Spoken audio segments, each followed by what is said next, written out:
Hi foodies, ఈరోజు మన special ఏంటో తెలుసా? పానకం అండి. అచ్చం గుళ్ళో లాంటి పానకంలాగా టేస్ట్ ఉంటుంది. దానికోసం మనం ఒక 7-8 మిరియాలు, 3 యాలకులు, 3 పెద్ద తులసి ఆకులు అండ్ కొంచెం పచ్చకర్పూరం అండి. మనకు కావాల్సింది ఇది. అండ్ మనం తురుముకున్న బెల్లం కూడా తీసుకుందాం. తీసుకున్న తర్వాత యాలకులు, మిరియాల్ని కొంచెం పంచదార వేసుకుని ఆ సపోర్ట్తో కొంచెం మెత్తగా అవుతాయి అన్నమాట. అందుకని నేను పంచదార వేసి వాటిని మెత్తగా అయ్యేలాగా చేశాను.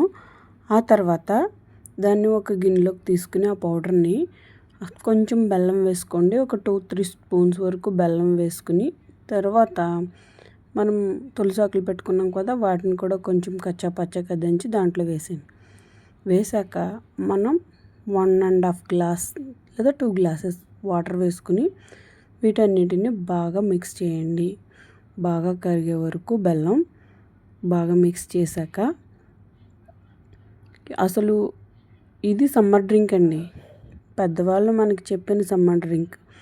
దీని ద్వారా మనకి చాలా వస్తాయి. లాస్ట్లో ఫినిషింగ్కి కొంచెం పచ్చకర్పూరం ఒక్క చిటికెడు వేసుకుని దాన్ని బాగా కలుపుకొని ఉడకబెట్టేసుకోండి.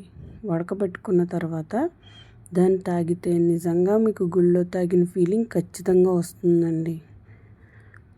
అసలు శ్రీరామనవమికి పానకమే స్పెషల్ అండి. ఆ స్పెషల్ పానకాన్ని ఇలా చేసుకోండి. ఖచ్చితంగా మీరు గొప్ప టేస్ట్ని చూస్తారు. Thank you. Please subscribe. అందరికీ శ్రీరామనవమి శుభాకాంక్షలు. Thank you.